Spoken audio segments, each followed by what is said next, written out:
I'm going to ask you a bit of a strange question. Have you ever seen yourself? Now, I don't mean looking at your reflection in a mirror or seeing pictures of yourself. I mean to ask, have you honestly seen yourself? You probably haven't, as it's near mathematically impossible. I'm asking this because I need to know. I need to know that I'm not alone in what I experienced. I need to know that someone else has gone through the very same blood-freezing, chest-aching fear that I have. I never did think something like this would happen to me. I vividly recall this happening on a July night about a year and a half ago. It had rained during the day. That, coupled with the increasingly hot weather, made for a miserable, muggy night. Not to mention, it had fogged up to high hell. If you were outside, you'd be lucky to see more than 5 feet ahead of you. Despite that, it had begun to clear up as the night went on. Sorry, I'm digressing. The night, hot as a tea kettle at the peak of its use, had done much to keep me awake. I decided to sleep without a blanket. There, I lay on my bed, warm, uncomfortable, and breathing as though I had just come back from a run. I was stuck for a decent position to sleep in. My window had been left open for hours, the screen I left in place serving as a mesh barrier between me and the decidedly uncomfortable outside. I think that window is what allowed me to hear it. Normally, people in my neighborhood go on walks during all times of the day. It doesn't matter what day or what time it is. If it's walkable out, someone is going to be walking. So then, I didn't find it to be all that surprising when I heard the familiar noise of footsteps outside the window in the street. My room is located on the second floor, so the sound was a little less pronounced, but it wasn't something I needed to go out of my way to hear. I grabbed my phone from my nightstand and put on some music. At this point, it was 2 a.m, and I was about ready to give an arm and a leg to get some sleep. Even with the loud music blasting, and likely damaging my eardrums, it felt like I was cut off from the world, if only temporarily. As it was with most good things in the world, it didn't last. A mere few minutes into my listening, I heard something relatively close to me. If someone had done something in the streets, I, in my current condition, would be unlikely to hear it. But I, as sure as the sun rises, would hear something if it came near my window. And that's just what happened. Rather sharply, a rock smacked against the surface of my window. Of course, it didn't hit the screen, but rather the half of the window that was still glass. I could immediately tell that something was off, so I yanked out my headphones and went up to my window. I wondered just who could be up at this hour, and more importantly, why, of all houses, they'd choose to throw a rock at mine. What I saw when I looked out into the street didn't scare me, per se. No, rather, it weirded me out a little. Someone was walking around in a slight circular motion while humming. I could make them out to be male from the slight glow the streetlight gave off, but I wasn't able to discern much else. Weird, I thought. I moved away from the window and got back into bed. Suddenly, I wasn't feeling so restless anymore. Whatever that person had been doing outside, it coincided with the sudden and heavy feeling of tiredness that overcame me. I closed my eyes and did my best to try and get to sleep. An undetermined amount of time passed, but it couldn't have been more than half an hour. Whatever dozing off I'd done was quickly and, once again, sharply cut off by the sound of another rock slamming into my window. This time, it wasn't a strange sense of curiosity that I felt as I got up and went to the window once more. This time, it was more a sense of irritation.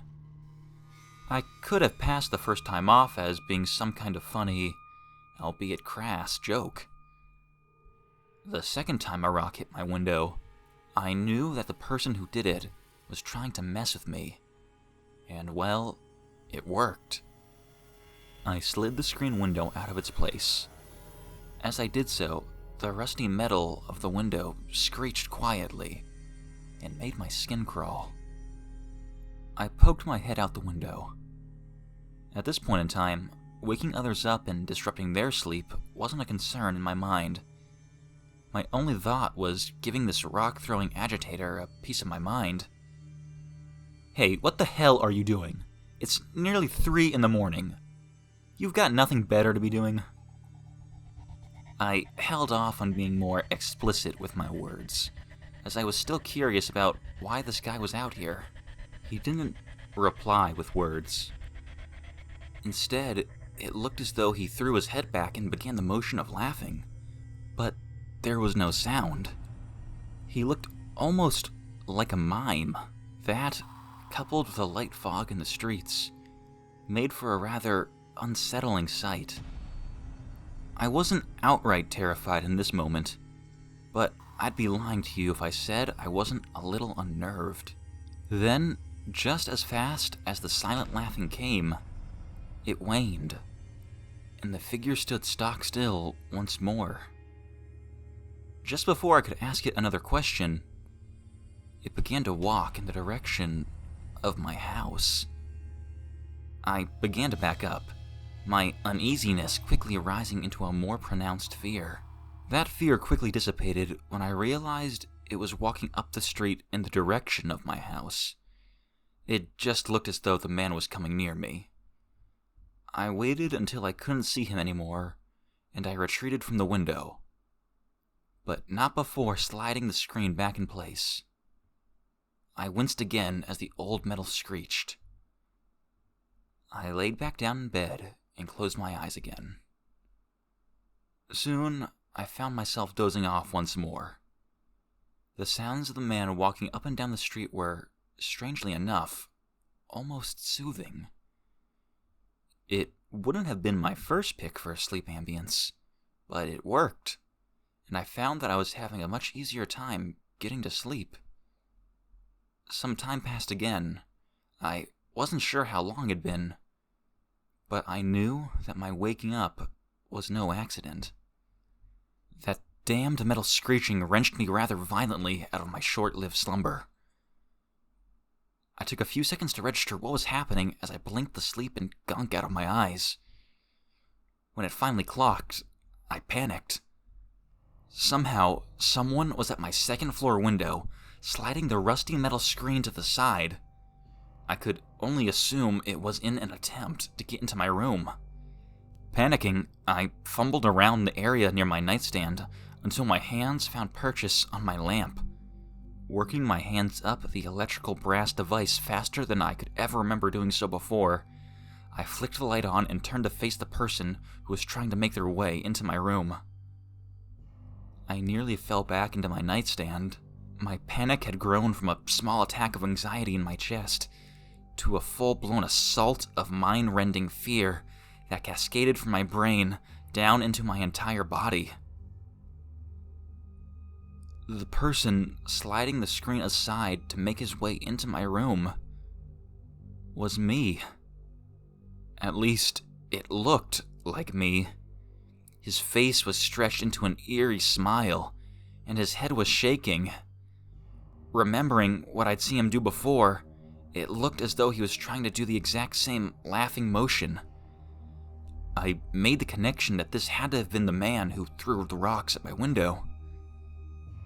I wondered why he'd thrown the rocks, and more importantly, I wondered just why he looked like me. He reached inside and gripped the window frame with an arm that looked just a little too long. He was making his way into my room. I had to think quick. I didn't know what would happen if he did manage to get in, and I really didn't want to find out. Looking around, my eyes once more settled on the nightstand. Right next to my lamp was the hunting knife my brother had gifted me for my birthday a few years earlier. I grabbed the blade, removed it from the leather case, and I turned back around to see that the man had now gotten a leg into the room.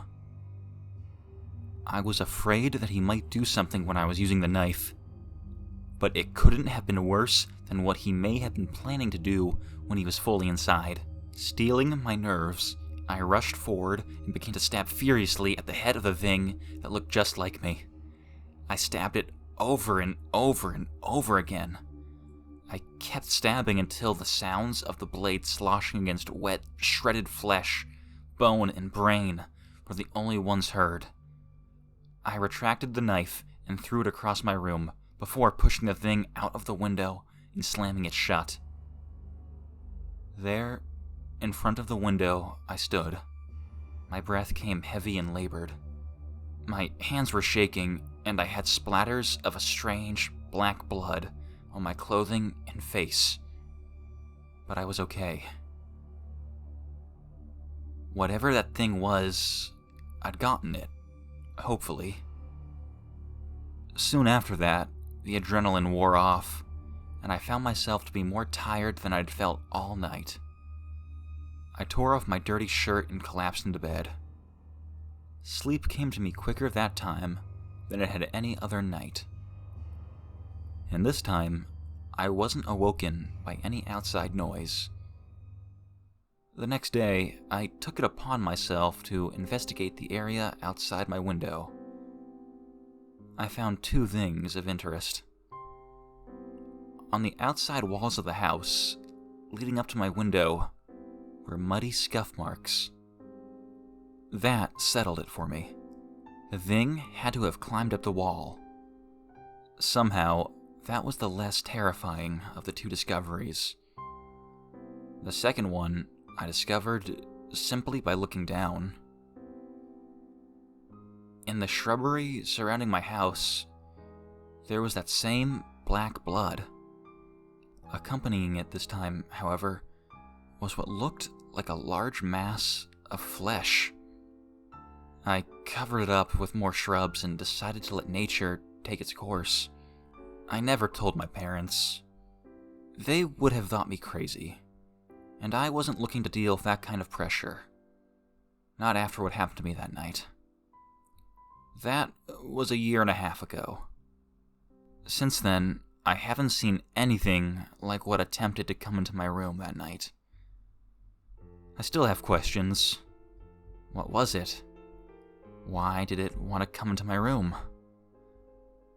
Chief among those questions was the one regarding me. Just why did it look like me? That's the most unnerving part. Something that looked like me tried to come into my room for who knows what reason. It failed, but that doesn't change the intent. I don't think I'll ever know the cause of anything that happened that night, and I just have to be okay with that. It's not like I have any other choice, anyways. Still, I'm left thinking about one last question, and a word of advice. Have you ever seen yourself? I don't mean to ask if you've looked in a mirror or at a photo. I mean to ask, have you ever seen someone that looks exactly like you? If the answer is anything but a resounding no, then there's only one piece of advice I can give you. Watch out if you do.